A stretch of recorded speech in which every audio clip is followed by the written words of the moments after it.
have to play a little bit reactive. Don't forget, this is a best of 5 instead of best of 3. Yeah, let's take a look at the drafting phase right now as both teams are walking into it one more time. Wow. Don't break what's already working. Farsa is still being banned away by Falcon along with the Kaja pick. They have something figured out for this game. All right, fun fact. First pick, 100% win rate too, not just the Kaja, right? And another fun fact, this is the same exact bans that Incendio went for in game number 2, the Fermis and the Valentina, and I think this contributed a lot to their victory, right? They picked up big ultimates like, well, the Kaja and the Yuzong. They don't want the Valentina to be able to match that. So batting away Valentina on against someone like Justin, who's very, very flexible, who understands the game so well on that Valentina, knows exactly which ult to go for, sometimes even going for the ult that, quote-unquote, is useless, right? Here, first pick, Falcon, Farsa Estes Kaja ban. The glue is up for grabs, the carry is too. After that game, do you really want to go for carry? I think yes, no Kaja this time. I think Incendio Supremacy did a wonderful job with these bans, right? And it is Falcon's job to literally ban away Rosa's, Farsa, and also Apex 47's Estes. Now, this is a big question mark. 10 seconds then down the clock in the pick phase. Who are you picking? Because definitely the other side will pick even more prior picks, right? It is going to be Falcon prioritizing on that glue because Zipex does have that answer to that carry. No, at the same time, you gotta understand Falcon has one of the best Fanny player in the entire M4, right? And McCann on Fanny is a monster, so they're not really worried about a backline squishy marksman sometimes, especially for carry. He needs that room to actually wiggle, to actually dash around, to actually do that damage. With Fanny, you always have to think about early build Wind of Nature, you know, and that is sometimes a waste of damage, to be honest. So with that being said, this is probably why they pick up glue, because they know they can counter the carry. Wait, they pick up a carry. This is usual, right? We're gonna see this. Yeah. I saw that too, right? They were hovering over the Alice. Yeah, I was a little bit excited about that. I think they're just picking it. You know, there's no way they go for that. They go for the Grok, which is an amazing pick here. Solid flex pick that still can be flexed over to XP, Roam, and, you know, to a certain extent, even the jungle. But I think we're going to stick with XP and Roam just for now. Carry picked up, which will mean Falcon has a chance to pick up a hero that was picked up by Incendio last game to counter the carry. The Yuzong, they can dive towards the backline, or they can just go for the Fanny here, right? I think you don't go for the Yuzong because you already got a glue. You don't want to put a glue in a room, right? So that's a little bit unfortunate. But another thing that I feel like Falcon could also counteract before going to the next main phase, and you're going to be very sure Incendio will take that away, is to pick that Harif and pick that Eve as well. I think these two, solid magic damage as well, but it's going to be an Eve locked in. You can hear it, and then you'll maybe follow up with a Falcon, but it's going to be a Franco, ladies and gentlemen. Oh my god, what an early game Franco pick right here. That is insane. Last time we saw this Franco, Naomi popped off, and I believe, it was against Blacklist International, right? Here we do have a quote from the coach from Incendio Supremacy here. We still have many strategies to implement until the grand finals. I can't say that this is 100% of our performance because we can still be better than this, and we saw that, right? We thought it's a one-dimensional team that plays around the Turkish Delight strategy. Nope, they pick up the Hayabusa, they can go for the isolation, they can go for the assassins, and now they pick up an Atlas, which is insane too, and guess what? They ban out the Harith, a hero that's great against the carry, that matchup that's so, well, at this point, they're going to go for the Lunox ban too. Yeah. I'm really agree. I love how, you know, exactly what I agree with what Incendio's coach said, right? They literally bamboozled every one of us, even in the Custer's desk, even an analyst desk. Yes, we thought they can only play the Ube strat, but turns out no, they're very flexible. They just stick to the Ube strat because it works well against the other teams. And now for Falco, who is basically the kryptonite of the Ube strat, they adapted in game number 2. It worked. In last game, they picked the Kaj and show us how it's done playing the normal M4 shred, the normal M4 meta. And here was Hayabusa ban right here. I think you're right, Lunox might have been the next target to think about it, but they choose to go with the ban on Martis from Incendio. And this is going to be interesting because they're targeting not only jungle, but also the goal lane side choices. You know why? I believe it's because they already have that Eve, right? They have the Eve, they have the glue, 2 magic damage dealers. If they pick up the Lunox here, they're gonna really, well, Falcon's gonna be really banking on that magical defense, magical damage, and that's why. All right, they want to pick it up for themselves. They want to be able to burst the glue down with the carry. That's very easy to do. Carry plus Lunox, oh, that's super easy to do. It's like double shredding. You have the paper shredder of the physical damage department, and you have the paper shredder for the magic damage department. This is a very interesting choice coming up from Incendio Supremacy, and don't forget, this is another Clash composition, another big Omega team fight composition. I want to use the Fatal Links to engage, but it's going to be a Matrix going in for the side of Falcon, and that lane once again. Looking at Incendio, any form of hard CCs. Oh my god, they're looking, I mean, Guac's still a flex pick right here. Going to the silent, Guac can go either EXP lane to go against the glue. I think he would do okay actually, especially considering how much burst damage he has with the combo to kill the small babies for the glue. The glue babies. The glue babies. The glue babies. No children are harmed in the making of this production, ladies and gentlemen. Okay, you know, for the jungler now, right? It has to be the jungler. TNZ is gonna be, I don't know here. Do you want to go for more utility? Do you want to bank on the fact that Lunox and Carry needs to get to the power spikes to deal damage and go for just something like a utility to set that up, like the Fredrin, or you want to double down, go for some more damage in the Leo board? That's what they do. Yep, so it's exactly what I mentioned in the previous day, right? Like, if you want to go and use this Leomord as your jungler, it's basically more like a janitor. You want to use him to sweep people up. Remember, you already have the shredding coming off on Carry, you have the shredding coming off on Lunox, but what happens if you don't land the kill? And that's where the Leomord can come into play. But something that this Leomord also have to be careful about is the Franco. The point and click stun is in the hands of Falcon this time round. I'm wondering, how did Incendio grow so much in this M4, right? I mean, they understand every single strategy. Look at this composition they have. It looks scary. The Atlas comes in into the Leomord's ultimate, into the Grok. I mean, this is looking deadly just with those three alone, let alone you have Lunox who can shred every single possible. Lane jumps in, right?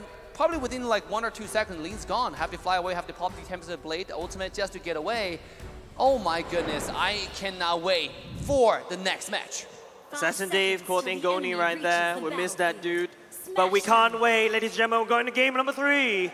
Falcon going up against Incendio. It is 1-1 for now. 1-1 got banned though. Oh. Yeah, no, anyways, here, Naomi again. Okay, if he does what he did to Blacklist again, then, okay, I don't know what to say anymore if he actually does that, pulls that off. But here, Naomi's already gonna get punished early on, Dave. Oh, Naomi is getting shredded. Like, this is exactly what we're looking at, right? The paper shredders of the side of Incendio Supremacy is looking to shred the wings of Falcon. We're not clipping anymore. We're just literally pulling the feathers apart. Right. Yeah, absolutely. Naomi, see, this tank, Franco get absolutely countered by Atlas, because Franco can't really check push except for using the hook. He's really not that tanky to the front line. Their composition for the side of Falcon, they're looking to pick things off, where Incendio looking for Wongo Hongo. Speaking of picking things off, here's Alien getting hooked by Naomi. Beautiful, beautiful hook there from Naomi to make sure that one happened, and that will burn the flicker from this Atlas. Hey, you know what's interesting? The glue actually went for sprint here. Yeah, that's a very interesting battle. Naomi, there we go, one more time. No miss gaming from Naomi. This guy is scary, my goodness. And Incendio now will move back into the Lethal Wonder. Okay, Naomi is actually cracked. Like, he's so good at Franco. He only missed one hook right now. Oh, okay, that hit the minion, right? Okay, let's get back to business here. The fun fact is, Incendio don't even have a backline, dude. Rose is going to be diving. Sunshine's going to be in the middle of the team fight. He's not going to be all the way in the back, too. So it's going to be very hard for Falcon, and especially for Ken, to pinpoint on who to target down, right? Yeah. Because, sure, you want to go for Sunshine, but Rose is there to peel with damage that can melt you down, with burst damage. And if you go on Rosa, Brilliance gets out, sustain.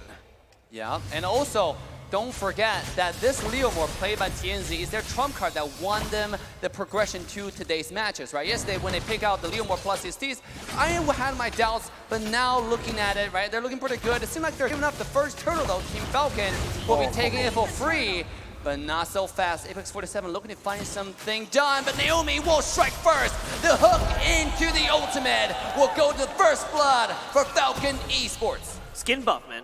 Yeah. You're thinking what I'm thinking? Skin buff right there, but hold on, Yellow Flash. Here we go, Yellow Flash will be burned down by Incendio. It's a 1-to-1 trade across the map. Another day, another first blood for Falcon, but another trade for Incendio, and they're looking to invade already. Oh, here we go. Ultimate comes down from TNZ here, finding some damage, pushing Ken away. He's trying to steal this red buff right here. 2-on-2 into the jungle. The territorial control might not be to their favorite here. Comes the real-world manipulation. We'll find a zone edge onto Incendio. TNZ will have to back away, knowing they're 4, but they're not backing away, and the result is devastating. As Ling, played by Ken, will take another kill from team side of Incendio. But TNZ actually stole the orange buff there. Ken did not get it. Apex 47 now. Naomi coming down, being locked down, suppressed into the ground. Instead, going to have to fly away with a skill too, but it cannot be fast enough. The damage is already ready as he'll be taken down. Whoa, Sunshine with a beautiful damage there will take Ken for the trade. Electro Flash OP, healing in the last moment. Ken got overconfident over there, but Merkel, you mentioned it, that the lack of the orange buff just hurts Ken a little bit too much. Yeah, but here, oh my god. Again, one more hook. Don't miss Naomi. He's missed one hook this game, right? Well, 2. Well, if you count the minion, then he hasn't missed the minion. We need a counter somewhere. We got on a the counter, screen. yeah, somewhere. Naomi with the hooks, but yeah, at this point, I really still feel that Incendio Supremacy, they're completely fine. They're losing in terms of kills, but it's fine because, hey, guess what? Their carries are late stage. Sunshine here, you could already see with that Electro Flash, like you mentioned, he's very hard to catch. And with that additional kill, he's going to get that power spike a bit faster. And for Rosa, that's 1 kill and 1 assist. 400 gold lead for Incendio. As long as Incendio stay here, even if they're down 2,000 gold, they're still in the comfort zone. I think for the side of Ken, hold on. The Fatal Link connects, and it's going to be Naomi taking down first. Incendio strike into the heart of Falcon. Now Yellow Flash coming in, finding the split on TNZ, who'll be taken low and almost taken down. It's going to be dropped. Yes, he will. A beautiful ultimate from Ken will make sure that one happens. Meanwhile, the back line is Justin find himself isolated in the island, who will be traded off. It's 1-2, and Team Falcon takes the fight. Technically 1 for 3, right? Naomi was caught right before the team fight. So 1 for 3. Incendio again pushing their lead with a quote-unquote late game composition. Falcon, if they don't get out of this, if they don't form, you know, some sort of just a fight that goes well for them, Incendio are just gonna outscale them, take the game slow and take turrets. You know what? I feel like Falcon what needs to do right now is go Naomi catch. We go in after Naomi catch. That's how Incendio, Falcon wants to play. But Incendio though, who do you catch is also another problem. You catch the Leomord, that's a free gap closer for the Leomord. If you catch Apex 47, that's a free gap closer for Apex 47 as well. Rosa is proven, but hold on. Oh, here comes the mass. It's barely missed, and now it's going to be Apex 47 in the midst of everything, taking a lot of damage, taking down Berbero, and he will be taken out by this Yellow Flash, who is in between the ultimates of the entire set of Incendio. It's a 1v1 trade so far, and Incendio makes a comeback, and now making a move to the turtle. Roamer for XP, not a good trade for Falcon, but they are actually going to be able to pick off a turret up top. That is going to enable them to get some more pressure down for the turtle, and it doesn't seem like Incendio wants to even force it. No engage, no initiation from Apex 47. They're going to back off. Incendio Supremacy has way too much damage than Falcon could handle right now. Looking at the items, it's going to be a Lunox. Look at that. It's going to be a clock right off the bat. You know this Lunox is going to hurt like a truck all the way to the back end game. Justin, on the other hand, went for the Ice Queen 1. Standard builds all throughout thus far. Here we go. Look at TNZ there. Just use a skill 1 plus retro. He used retro. Yes, he retro to get the gold crab. That gold crab is really good, actually. Give you a lot of farm in the early game. The skills really fast. And let's take a look on the bottom side. Incendio, this is 2-on-2, but in the mid lane, though. In the mid lane, it's 3 versus 2, and then here we go on the bottom side. Rosa strikes for Naomi, taking low, but here comes the roll manipulation. They find the kill onto Naomi, but at what cost? Apex. And now it's Falcon fighting back. Apex jumping to the back line, now it's connecting to the ultimate. The flicker to Fatal Link! It's devastation to the side of Falcon! Incendio take the entirety of this team fight! They're rampaging through game 3! Justin got walled, bro. Oh my goodness, Incendio are absolutely ruthless, knowing exactly that Rosa, he flickered it, well, he used his ultimate and flickered out just to bait Falcon's resources, and that that actually helped Incendio Supremacy. Apex 47 came out of nowhere with that conceal, capitalizing on the fact that the resources have been burnt out earlier, and Falcon now are being read out like a book. Another statistics right out the book as well. Sunshine is #1 in terms of total turrets destroyed. Sunshine, but I feel like the stats lie because I personally hate stats. It's always against me for some weird reason. Sunshine, on the other hand, is doing quite a good KDA as well. And for those who are wondering, that sheesh actually come from the desk, didn't come from the game. It wasn't the emote. It was the emote from the desk. And let's take a look. Carry is already scaling up really fast. This guy is 5-0 and 3. His power spike cannot come any sooner.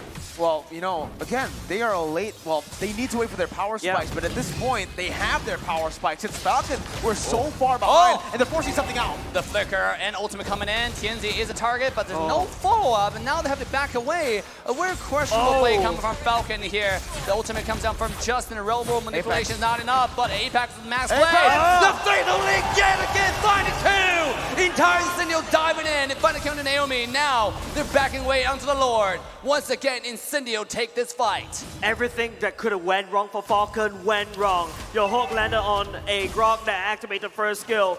You walked into a choke point right into Apex 47's fatal links. Doesn't even need to burn the flicker. It's just gone from bad to worse for the side of Falcon. And now it might be even worse again, because look at this. Ken is going to be walking down. And just to beat. Can he get away? Oh, have to pop the ultimate just to stay alive. Now Rosa might find himself in a rock and hard place. Will have to pop the flicker just to get away. Meanwhile, to buy room for the entire side of Incendio to get the Lord. At what cost, though? A little bit of misstep will cost him his life. And sure enough, Rosa will be taken down by the side of Falcon. The hook will not miss. Oh, one more time, X47 with the fiddle link. This time not going to connect. And now, Yellow Flash finding the split onto Apex 47. Will have to walk away for now. Yellow Flash still zoning the entire side Incendio away, though. Naomi finding a chance for the hook. It won't connect, and Falcon fights back. That's insane. They need to fight back right now. The Lord's actually looking a little bit around his goal. He came in, and it takes what they deserve. What a fight right there from TNZ. What a steal, actually. This guy, I think he stole a Lord last game, too. It's so back and forth. TNZ stole a turtle last game. Now it's a Lord, so he's scaling, too. Zipix finally getting to those item power spikes. There you go. The Malefic Roar is done, but look at the carry. Corrosion Scythe, Golden Staff, and even the Wind of Nature. How are Falcon going to be able to deal with the carry now with that Wind of Nature done? Not only just that, TNZ performing like this is just gonna allow them to win this game number 3. Hippity hoppity, your property is my property. That's what Incendio literally said. Lost it, I take your turtle, I take your Lord. But thanks for that team fight, though, from Falcon's side, they're able to equalize the gold differential, right? I mean, like, yes, the Lord got stolen by Incendio, but Falcon's not that much behind on gold. It's actually barely about 2,000 gold ahead. I mean, 2,000 gold behind for the side of Falcon. This is 10 minutes into the game. That's barely anything. You're forgetting the fact that Incendio shouldn't have the gold lead, though, right? They are the late game comp. It should be Falcon who have the gold lead. So the fact that Incendio still have that gold lead after losing in that fight, and the fact that TNZ was able to steal in a 1v4 is just absolutely, well, abysmal for Falcon. Falcon right now, at this point, what do they even need to go for? Personally for me, they need to wait for a mistake from Incendio Supremacy. They need to punish, but again, you can't just rely on Incendio making a mistake. Oh my god! Alien going for the wild charge. Knowing that Ling was out of the energy. That was close. That was really close to that. I literally cracked up. I was like, oh, that's actually could be a play. And then Alien just missed that wall charge. But I mean, it's all fun and games for now. But Incendio Apex 47, that's the real game. Going for the yellow flash. And here comes the entire set of Falcon diving in. Damage is ready. Monster kill goes to the marksman. Sunshine's popping off. And now it's Ken looking to jump in the fight. A beautiful flicker. The ultimate from Naomi will find TNZ. As he will be taken down. Apex 47 takes but Sunshine's popping off. Look at his damage. 1, 2, 3 auto attack. And there's everybody going down. It's a 1-2 trade. Incendio fights back yet again. I feel like Falcon, right? I think, wall charge. Connecting to Rosa into the back line. Devastation, disaster for Falcon. It's a 0-4 trade. Incendio is disintegrating their opposition. Jace, we don't get to talk. It's all the play-by-play here. They're going from plays across the map, and even here, it's Ken looking for something. It might be another play. Dave. Here we go, Ken. Nah. Flying with fast and getting. But damage! Have to pop the 10 bits of blade. Ken barely gets away. I like how you said nah, and then it's like Sunshine, hey, I'm here. Yeah, it's like Ken, it needs to use the ultimate just to get out, just to have the iframes. That's the amount of damage Sunshine is doing right now. And Incendio looking to perform on form, but I have to just gotta say, right, Falcon, right now, I feel like they're fighting two battles. And especially in a game like this, where Incendio have this late game composition, it came super early. Falcon needs every hand on deck. Well, you know, it comes down to, again, Falcon not knowing who to target in this team fight. If they go for Sunshine, Rosa's free hitting. If they go for Rosa, then everyone else is free hitting. And they, on top of that, they have so much CC to actually negate that dime. They also can burst the frontliners from Falcon. So, again, Falcon, at this point, they really need to find some isolation. That's the only way they get the dub, right? Without relying on Incendio's mistakes in the team fights. They need to split this team out, and they need to catch them one-on-one with Naomi on that Franco. Incendio, the way they play, I don't think they're going to give that over. I feel like this is a replay back in the group stages, right? I feel like, remember, I think it's one of the first few games of the day, right, in the group stage. Incendio and Falcon fighting for the spot of being that dark horse. TNZ on that Leomord is that devil horse that Falcon cannot hold on. Right here, right now, they're going to go into the fight. Norbit taking down, Apex for the engage. Legendary kills to Sunshine. This guy's destroying the game with a Flicker hook. Flicker ultimate come Naomi will take down TNZ yet again, but at what cost? Now it's Rosa fighting back, finding kill number 1. He will find kill number 2 with the help of the team. Incendio, 2 to 3 trade, and they got a Lord come into the base. Newsflash, ladies and gentlemen. Wind of Nature doesn't work against Lunox. Exactly, and even against the true damage from carry, right? So that's the thing, that Wind of Nature, the only reason he got the Wind of Nature is for TNZ and Alien, but Sunshine can just negate that. Lunox can just burst you down. And at this point, look at that Golden Staff again, right? Golden Staff and now DHS. He already got the Corrosion. He already got the Golden Staff, and now with the DHS, does even more damage. And Glue, it doesn't really matter what defensive items you have now. You might as well just go for Immortality because you are not going to survive for long. I mean, no one's going to survive against this carry. This guy's 0 dash 10 kills. Oh, man. Can we already predict the MVP of this game if they win? It's 0 and 4? I don't know, man. I wonder who it is. I wonder who it is. I've got no idea. Now the Lord will march in at the bottom side. It is going to be a Falcon defense for now, but like I said, Falcon needs to find a way to stem that pain. What can Falcon do, Marco? Well, at this point, again, there's not really much they can do. They can go for some picks. They can try to isolate Incendio, but the way Incendio is playing is they're not even giving Falcon a chance to open up the map at all. Incendio, they have so many heroes that can go well up against the Franco, right? Falcon picked up the Franco here, but Alien can actually just negate that just by just standing in front and popping up the power of nature. We also have that Atlas with the perfect match. There's so much for Incendio, and to dodge away and to just negate that hook and the pick potential from Falcon. You can see Ken relying on a lot of damage items, got the BOD instead of a defensive item, but against Sunshine, Wind of Nature, instantly. Nothing, there's no burst that can really get to Sunshine. At this point, I think the only chance for Falcon to come back is Franco land a Flicker ultimate onto the carry, right? I mean, if they don't get carry, it's GGWPs. Look at the goal, look at the damage dealt. This Lunox's carry is popping off the entire game left and right. I mean, maybe if you kill carry and you slowly move on to Lunox, there's a chance, but to your point, Miracle, there's so much damage point, there's so many late game carry at this point from Incendio. It's like you're just really awkward position right now. Yeah, I mean, optimally, Falcon want to get Sunshine first, right? But even if they go for Sunshine, TNZ, look at his items, look at how tanky he is. He's definitely not going to be standing by there as his gold laner gets completely dove on. They also have Alien with that ultimate to cover up, to peel. It's so easy to negate all kinds of aggressive movements from Falcon here with Incendio's draft. Oh, my eyes is on Rosa. Just take a look at the amount of items in terms of magic damage. That's a Holy Crystal already built in, the Genius Wand, definitely going to the Divine Glaive. That's a ton of magic damage. That Falcon, I'm pretty sure they're too focused on the physical damage department. They're gonna get shredded by Rosa. At this point, right, I think this is the reason I expected Falcon to go for something like the carry for the first pick. Sure, they have that Hereth pick, but they never pick it up in the first phase, so it's very easy for Incendio to punish that. And now it's a Hail Mary play. It's desperation for Falcon. Here we go. Rosa with the flank onto the side. This time the ultimate is not going to be that successful. We have to back away for now. Look at Apex finding one with the ultimate. Naomi, beautiful hook one more time. Wow, charge into the back line. Alien, this is the entire side of Incendio diving. The side of Falcon. Everybody's taking down. Immortality being popped. And it seems like it's going to be Yellow Flash taken down first. But not so fast. 1-to-1 trade as Falcon will equalize.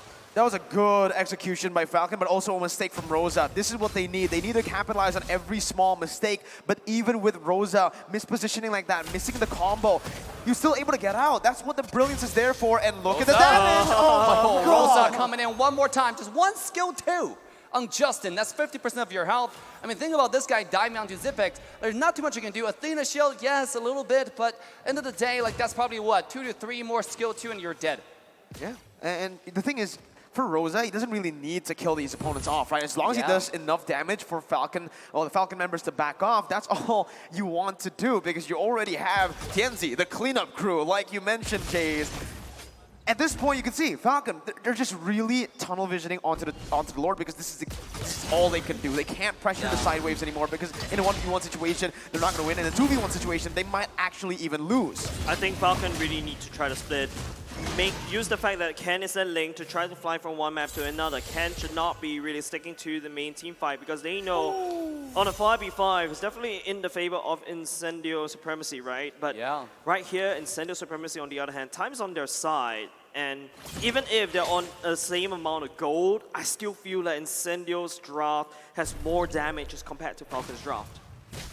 Here we go. Oh, the engage comes in from Ken, looking for a little damage on Apex. Now, I 100% agree with that argument, right? If Ling is able to split push and then Falcon leveraging the opportunity, leveraging the macro pressure, and then force a team fight out of the Lord to bait a Grok away from the team fight, maybe that's what they needed to do. But now it seems like Kinden's eyes laser focused onto the Lord, and he's not going away to the side lane. Uh-oh, they're looking for a fight. Here it is. Throw manipulation into the hook, into the damage, and Apex will be taken down, but not before he lands the fatal lane, getting 3. His Zipex will be traded off, and Justin will follow shortly after. 1-2 trade. Incendio will take this fight, make it 3. As no one is getting away from this. Naomi getting taken down. Incendio taking the Lord and dominating this game. Who needs a flicker when your enemy has a Franco?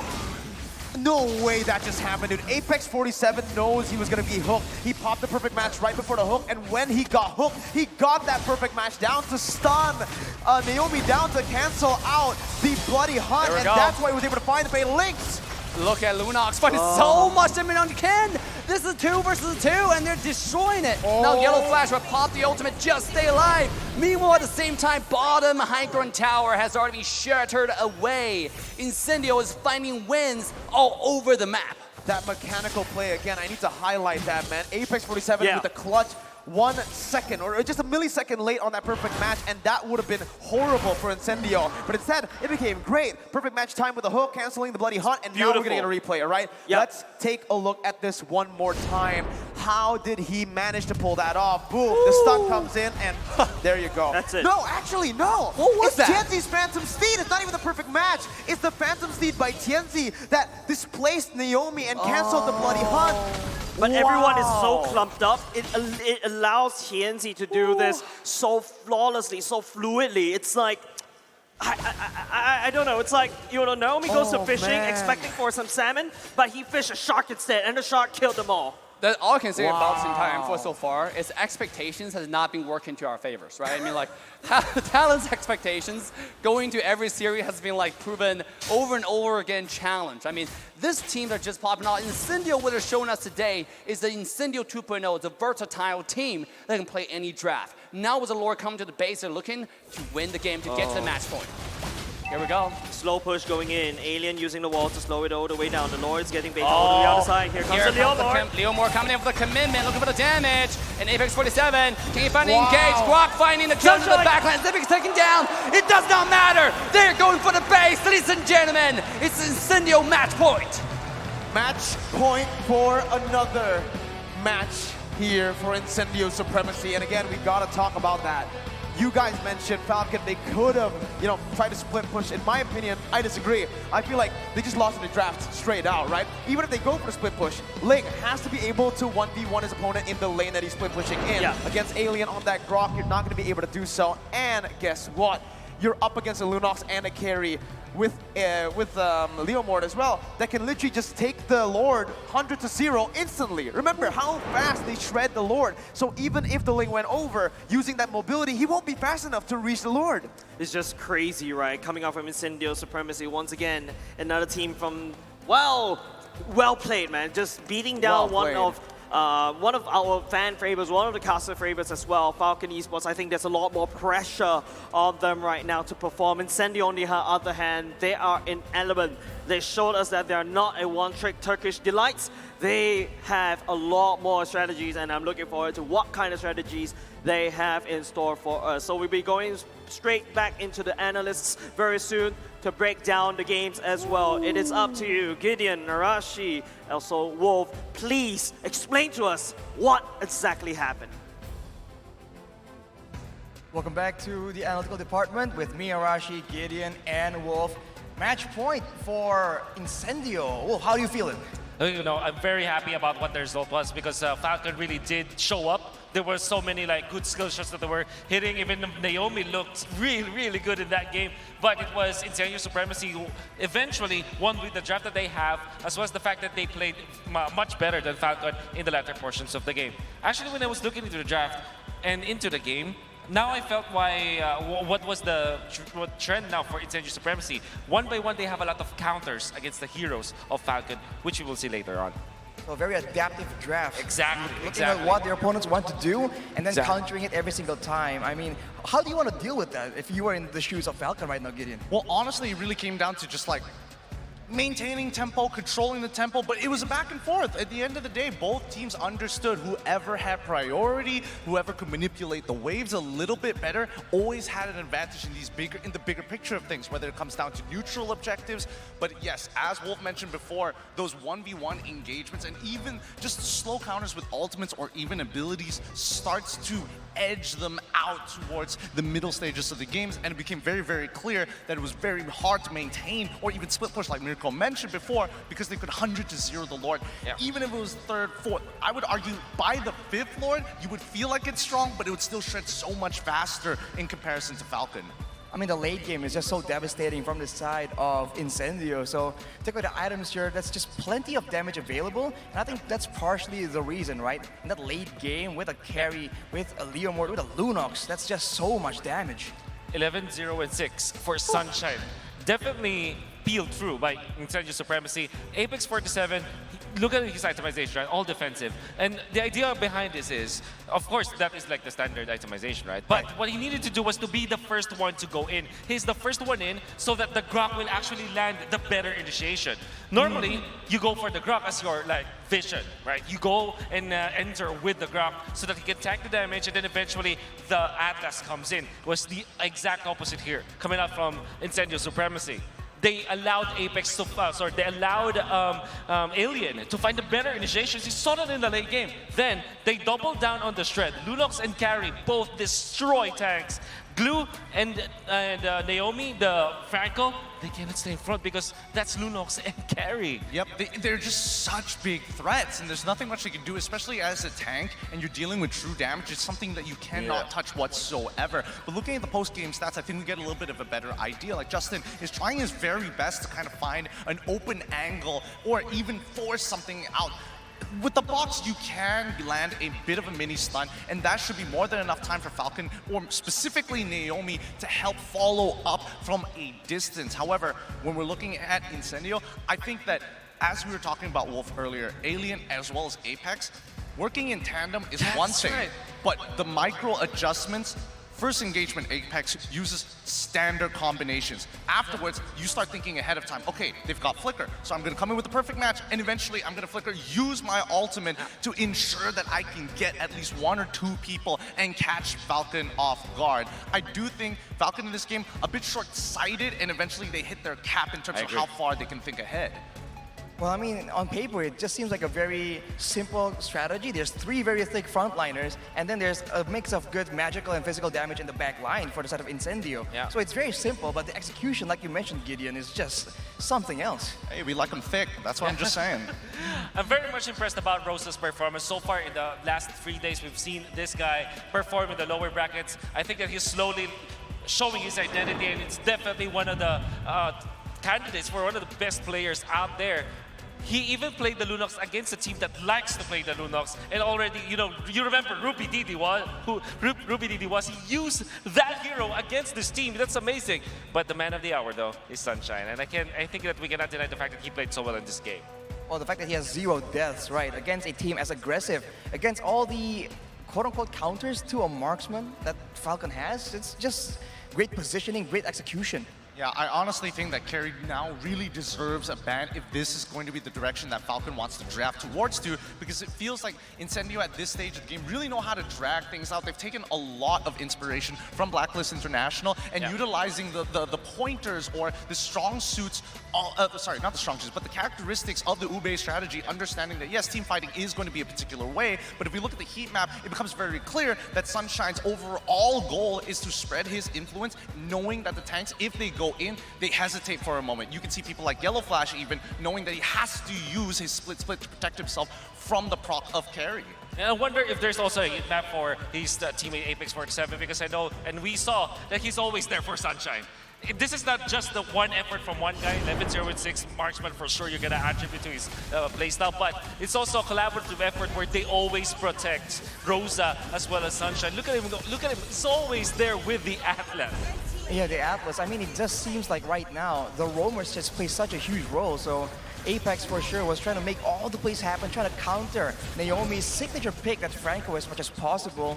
And it was just so difficult for Falcon to just find a decisive engage because there's no way for them to reach that backline targets. I think not only is it difficult to engage, picking off seems to be the way Falcon wanted to play it, but Incendio had a better idea, and I think, you know, the Phantom Steed in particular, the placement of it is extremely important, especially when the Bloody Hunt comes through. It just feels like Incendio has a lot of fallbacks. If one ultimate had been used, they still have multiple abilities to do the exact same thing. The highlights are beautiful because we are not only highlighting Sunshine himself, but also the plays coming out from his teammates, like Alien's timing, see Apex 47's protection, and ultimate usages as well.